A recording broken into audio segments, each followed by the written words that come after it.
আসসালামু আলাইকুম রহমতুল্লাহি ওবরকাতুহু।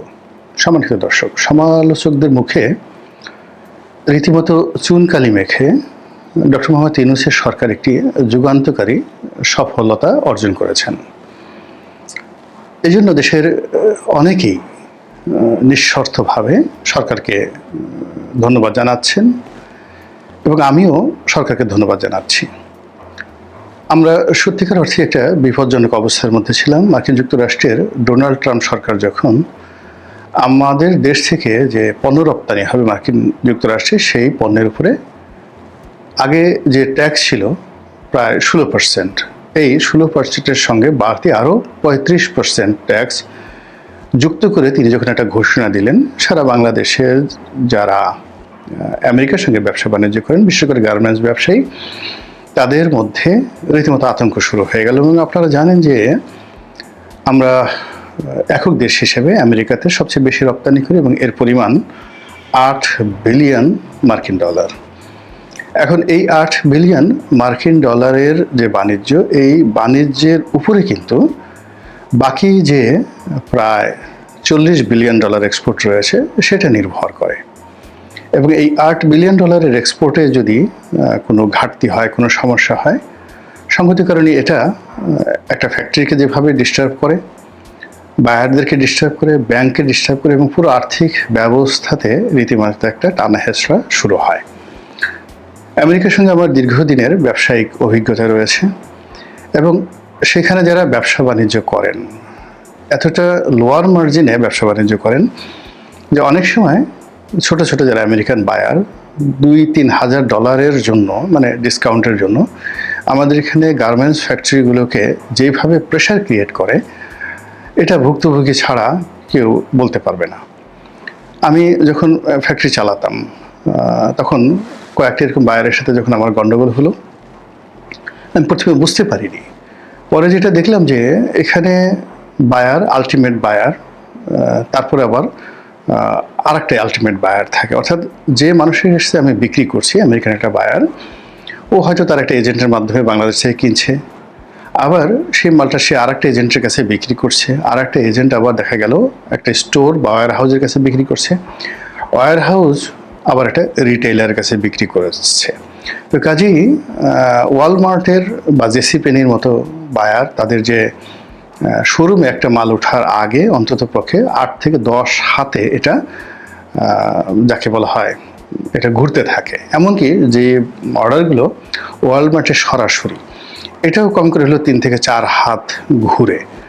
তো কাজেই এখানে প্রাইসটা এত টাইট শিডিউলে থাকে যে এই গার্মেন্টসের ব্যবসাটা সারা দুনিয়াতেই সবসময় খুব লো প্রফিটের এবং লো মার্জিনের হয়ে থাকে। কি ব্যবসায়ী, কি আমদানিকারক, কি রপ্তানিকারক, কিংবা যারা ম্যানুফ্যাকচারার, যারা এটা তৈরি করেন, সকলেই একটা ত্রাহি ত্রাহি অবস্থায় থাকে। তো সেক্ষেত্রে ট্রাম্পের যে এই 35% যে ট্যাক্স, এটা অ্যাবজর্ব করাটা আসলে আমাদের জন্য সত্যিকার অর্থে খুব টাফ ছিল। কিন্তু আমরা যদি অ্যাবজর্ব করতে পারতাম, আমার অতীত অভিজ্ঞতার কারণে আমি এই ব্যাপারে খুব আশাবাদী ছিলাম না। এর কারণ হলো আমেরিকা সহজে সাধারণত সিদ্ধান্ত পরিবর্তন করে না, অতীতকালে আমরা এটা দেখিনি।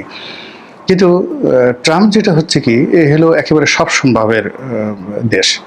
বাংলাদেশ যেভাবে এরশাদ সাহেব চালিয়েছেন, শেখ হাসিনা যেভাবে চালিয়েছেন, ঠিক একই কায়দায় এখন তিনি আমেরিকা চালাচ্ছেন। তার কথায় হাসতে হবে, তার কথায় কাঁদতে হবে। এবং এখন তিনি যেভাবে শুল্ক আরোপ করছেন, আবার মুহূর্তের মধ্যে সেই শুল্ক রহিত করে দিচ্ছেন একটা দেশের উপরে, যেমন সিরিয়ার উপরে যে অবরোধ ছিল, সেই অবরোধ যেভাবে 1 মিনিটের মধ্যে তিনি উইথড্র করে ফেললেন, এই ঘটনা আমেরিকাতে আসলে কখনো হয়নি। এমনকি রোনাল্ড রিগানের মতো মানুষ এত দ্রুত কোনো কাজ করতে পারেনি যেটা ডোনাল্ড ট্রাম্প করছেন। তো কাজেই এখন যা কিছু হচ্ছে এটা আমাদের অতীত অভিজ্ঞতার সাথে মিলে না। আমার যে অতীত অভিজ্ঞতা, সেই অভিজ্ঞতা অনুযায়ী আমি একেবারে 99% হতাশ ছিলাম যে এখানে আমেরিকার সিদ্ধান্ত পরিবর্তন করবে না, এখানে লবিস্ট নিয়োগ করা, পরিশ্রম করা, এটা পণ্ডশ্রম। এই জন্য আমি যেহেতু জানতাম না, বুঝতাম না, এই বিষয়টা নিয়ে আমি কথা নেতিবাচক বলিনি। আমি যেটা বলেছিলাম যে আমাদের আসলে সক্ষমতা অর্জন করতে হবে এই 35% অতিরিক্ত ট্যাক্সের বোঝা নিয়েই। এই ধরনের আমি একটা ভিডিও করেছিলাম একজন ব্যবসায়ী হিসেবে। কিন্তু এই সময়টিতে যারা সরকার বিরুদ্ধ যারা লোকজন রয়েছেন, তারা ডক্টর মোহাম্মদ ইউনূসের 14 গোষ্ঠী উদ্ধার করে দিয়েছেন যে এটা করবেন, ওটা করবেন, ফেইল, এত আমেরিকান, যা বলার দরকার সব কিছু বলেছেন। বাণিজ্য উপদেষ্টা মিস্টার বশির, তাকে নিয়েও নানা রকম কথাবার্তা বলা হচ্ছে। মিস্টার বশিরকে আমি চিনি, অনেক আগের থেকে চিনি, আমাদের মধ্যে একটা ভালো সম্পর্ক আছে। তো উনি ব্যবসায়ী হিসেবে খুব বড় ব্যবসায়ী, সফল ব্যবসায়ী, এবং আকিজ গ্রুপের মধ্যে এখন তো অনেকগুলো ভাগ হয়ে গেছে। তো সেই ভাগাভাগির মধ্যে ইন্ডিপেন্ডেন্টলি অ্যান্ড ইন্ডিভিজুয়ালি উনি সবচেয়ে সুবিধাজনক অবস্থানে রয়েছেন। আর ওনার একক ব্যবসা বাণিজ্য যদি বাংলাদেশে সামগ্রিকভাবে তুলনা করা হয়, তাহলে যে কোনো শিল্প গ্রুপ, সেটা গার্মেন্টস হোক কিংবা অন্য বাইরে হোক, তাদের চেয়ে বেশি হবে, বই কম হবে না। এমনকি বসুন্ধরার চাইতেও তাদের জনাব বশিরের যে ব্যবসায়িক ব্যাপ্তি, এটা অনেক অনেক বেশি সাউন্ড, এবং উইদাউট লোন টোন এরকম কোনো কিছু নেই, একজন সফল ব্যবসায়ী।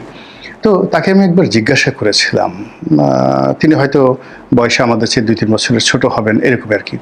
তো একবার জিজ্ঞেস করেছিলাম যে আপনি আপনার জীবনে যে কজন অর্থমন্ত্রীকে দেখেছেন, এটা ওনার সাথে আমার এই কথা হয়েছিল 2015 সনের দিকে একটা পারিবারিক অনুষ্ঠানে। তো অনেকক্ষণ আমরা আলাপ আলোচনা করেছিলাম। তখন রাজনীতি নিয়ে ওনার কোনো ওরকম স্বপ্ন কোনো কিছুই ছিল না, উনি এরকম হবেন এটা জানাও ছিল না। একজন ব্যবসায়ী হিসেবে তিনি দেশের রাজনীতি নিয়ে চিন্তিত থাকতেন, ওয়েল কনসার্ন থাকতেন। তো ওই সময় তারা জিজ্ঞেস করছিলাম তার দেখা শ্রেষ্ঠ অর্থমন্ত্রী কে। তো তিনি এক বাক্যে বললেন যে সাইফুর রহমান। কেন? তো সাইফুর রহমানের কতগুলো যুগান্তকারী সিদ্ধান্তের কথা তিনি আমাকে বললেন, যে ব্যবসায়ীদের সাথে মন্ত্রণালয়ের, ব্যবসায়ীদের সাথে এনবিআরের কতগুলো সমস্যা যেগুলো 10 বছর 15 বছর যাবৎ চলছিল, সাইফুর রহমান সাহেব অর্থমন্ত্রীর দায়িত্ব নেওয়ার পরে ম্যাজিক্যালি এই সমস্যাগুলো তিনি যেভাবে অ্যামিকেবলি সমাধান করেছিলেন, এটা তার কাছে খুব আশ্চর্যজনক মনে হয়েছে। তো ওই কথাটা আমার স্মরণে ছিল। কাজেই তিনি যখন উপদেষ্টার দায়িত্ব পেলেন, তখন আমার কাছে মনে হয়েছে যে নেগোসিয়েশনের ক্ষেত্রে, সেটা দেশে হোক দেশের বাইরে হোক, ব্যবসায়ীদের সাথে হোক, তিনি সেই যে সাইফুর রহমান ডক্ট্রিন যেটা তাকে মুগ্ধ করেছিল, তিনি সেভাবে হয়তো কাজ করবেন। কাজেই তার ব্যাপারে আমি আশাবাদী ছিলাম, কিন্তু আমি আগ বাড়িয়ে কোনো কিছু বলতে যাইনি। কিন্তু সরকার এখন সফল হয়ে গেছে। সরকার নেগোসিয়েশন করে সেই শুল্ক 20% নামিয়ে এনেছে, যা কিনা আমাদের যারা প্রতিদ্বন্দ্বী রয়েছেন তাদের সমপর্যায়ের, ভিয়েতনাম, কম্বোডিয়া, পাকিস্তান, ভারত, এদের সমপর্যায়ের। ফলে আমাদের আসলে এখন ব্যবসা বাণিজ্যের সমস্যা হবে না, বরং আরও লাভ হবে। যা সমস্যা হবে আসলে ডোনাল্ড ট্রাম্পের হবে এবং আমেরিকার হবে। তো এই যে একটা সফলতা, এই সফলতার জন্য সরকারের যারা ব্যক্তি, তারা অনেকেই হয়তো বলার চেষ্টা করছেন যে এই ঘটনা এককভাবে মিস্টার বশিরের কর্তৃত্ব বা কৃতিত্ব, তিনি এখানে সব নেতিবাচক বিষয় বাদ দিয়ে নানা রকম চক্রান্ত, এগুলোকে ওভারকাম করে দেশি বিদেশি নানা রকম ছলনা, এগুলো বাদ দিয়ে শেষ পর্যন্ত সরাসরি আলোচনার টেবিলে ডাইরেক্টলি কোনো রকম মানে যাকে বলে প্রলোভন না দেখিয়ে, জাস্ট একটা উদাহরণ দেই, এই যে বৈঠকে এইটা হলো, মানে এই নেগোসিয়েশনটা হলো, তো সেই ব্যাপারে অন্যান্য রাজনীতিবিদ হলে নানা রকম আশার বাণী শোনাতেন। কিন্তু মিস্টার বশির যেটা বলার চেষ্টা করেছেন যে না, এখানে তো আমরা এখন ওখানে যাওয়ার মতো অ্যাপয়েন্টমেন্টই পাইনি, বৈঠক হওয়ার মতো অ্যাপয়েন্টমেন্ট পাইনি, আমাদের ভার্চুয়ালি বৈঠক হবে। এই ভার্চুয়ালি বৈঠকে আমরা ফেস টু ফেস বৈঠক কবে করতে পারবো সে বিষয়ে জানতে পারবো। একেবারে শার্টকাট একটা কথা বলে তিনি মানুষের যে এক্সপেকটেশন, এটাকে নামিয়ে আনলেন। এরপরে যখন তিনি বৈঠকে সরাসরি গেলেন, ওটা নিয়ে তিনি কোনো বক্তৃতা বিবৃতি দেননি, বৈঠকের আগে কোনো কিছু বলেননি। বৈঠকে সফলতা অর্জন করার পর তিনি এখন নানা রকম কথাবার্তা বলছেন, এটা অত্যন্ত ইতিবাচক, যেটা বাংলাদেশের রাজনীতিতে ইতিপূর্বে আমরা কখনো দেখি নাই। গেল এক। 2 নম্বর হল যে আমাদের ব্যবসায়ীদের মধ্যে অনেক ধড়িবাজ ব্যবসায়ী আছেন, অনেক প্রেশার গ্রুপ আছেন, অনেক দালাল আছেন, যারা কার্যত ভালো কোনো ব্যবসা বাণিজ্য করেন না, যারা এনবিআরের সঙ্গে, সরকারের সঙ্গে, বিভিন্ন বিদেশি এজেন্ট, সরকারের সঙ্গে, দূতাবাসের সঙ্গে একটা ভালো সম্পর্ক রেখে তারা তাদের যে আখের, এটা গুছানোর চেষ্টা করেন। তো এই সময়টিতে যখন ক্রাইসিসটা শুরু হলো, ব্যবসায়ীদের মধ্যে যারা এরকম ধড়িবাজ, তারা এই সরকারের সঙ্গে একত্রে কাজ করার জন্য আসলো। অনেকে প্রস্তাব দিল যে আমাদের আমেরিকাতে লবিস্ট ফার্ম আছে, লবিস্ট গ্রুপ আছে, আমরা এর সাথে যুক্ত হতে পারি।